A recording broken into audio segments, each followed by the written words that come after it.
ਪੰਜਾਬ ਤੋਂ ਗਏ ਸ਼ਰਧਾਲੂਆਂ ਦੀ ਮੌਤ ਹੋਈ ਹੈ, ਜਿੱਥੇ कि 32 ਜਿਹੜੇ ਕਿ ਲੋਕ ਜਿਹੜੇ ਕਿ ਇਸ ਯਾਤਰਾ ਦੇ ਵਿੱਚ ਸ਼ਾਮਲ ਹੋਏ ਸਨ। ਤਾਂ ਤੁਹਾਨੂੰ ਦੱਸ ਦਈਏ ਕਿ ਪੁਲਿਸ ਵੱਲੋਂ ਬਚਾਅ ਕਾਰਜ ਜਿਹੜੇ ਕਿ ਉਹ ਕੀਤੇ ਗਏ ਨੇ, ਤਾਂ 9 ਵਿਅਕਤੀਆਂ ਦੀ ਜਿਹੜੀ ਕਿ ਲਾਸ਼ ਕੱਢ ਲਿੱਤੀ ਗਈ ਹੈ।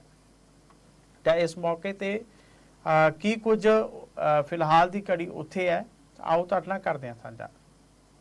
वो उनके पास मौके पर मौजूद थी और यही वो कारण है कि जो प्लाटून पुल से टकराकर वो स्टीमर यह पलटा और पलटने के बाद सभी श्रद्धालु भक्त गहरे पानी में समा गए। लेकिन प्रशासन स्तर से अभी तक 6 मौतों की पुष्टि की जा रही है, जबकि 9 मौत हो चुकी हैं। 9 सब सामुदायिक स्वास्थ्य केंद्र माट में रखे गए हैं।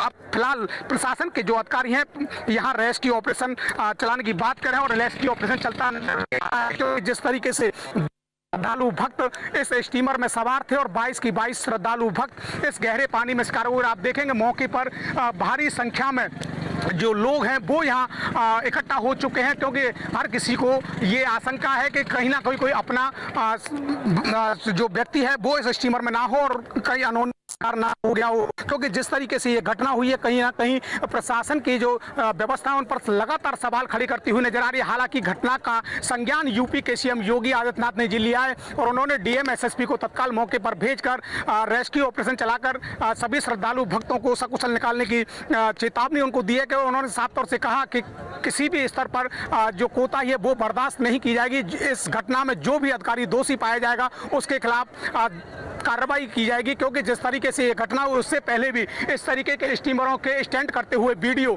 यमुना से कई बार सोशल मीडिया पर वायरल हुए और उन वायरल वीडियो का प्रशासन स्तर से संज्ञान न लेने के चलते ही इस तरीके की घटना की जो पुनरावृत्ति है उसका होना यहाँ बताया जा रहा है। आप देख रहे हैं तस्वीरों में किस तरीके से यमुना में प्रशासन के द्वारा लगातार सर्च ऑपरेशन किया जा रहा है। जो अन्य जो श्रद्धालु भक्त हैं, यानी कि 13 जो श्रद्धालु भक्त हैं जो अभी तक नहीं मिले, लापता हैं, ये सभी श्रद्धालु भक्तों की तलाशी इस यमुना में प्रशासन की टीम के द्वारा की जा रही है। क्योंकि जिस तरीके से श्रद्धालु भक्त लुधियाना बताया ये जा रहा है कि पंजाब के लुधियाना से यहाँ आए थे और ये दर्शन पूजन के दौरान जैसे ही यमुना में उतरे, यही पुल से टकराने के कारण स्टीमर वो पलट गया और पलटने से ये घटना हुई।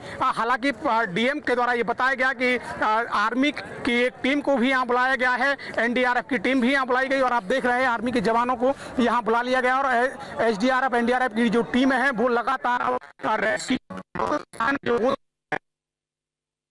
ऑपरेशन करते हुए नजर आ रहे हैं। आप कहूँगा कैमरामैन से दिखाएं तस्वीरों में किस तरीके से लगातार प्रशासन की जो टीम है वो यहाँ रेस्क्यू ऑपरेशन में जुटी हुई है।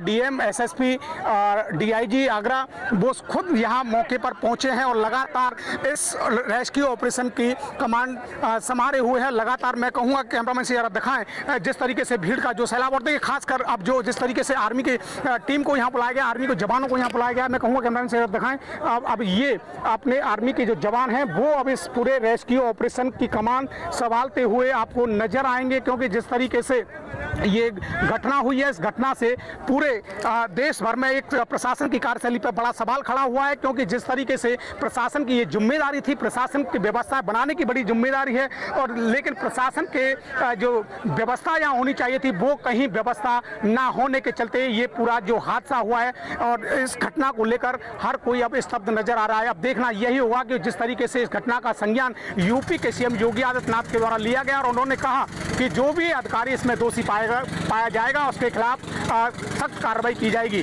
Veer Narayan Sharma, India news, Mathura. खबरां दे बुलेटिन च नहीं, मैनू दिओ इजाजत। जुड़े रहो इंडिया न्यूज दे नाल। तुहाडा धन्नवाद।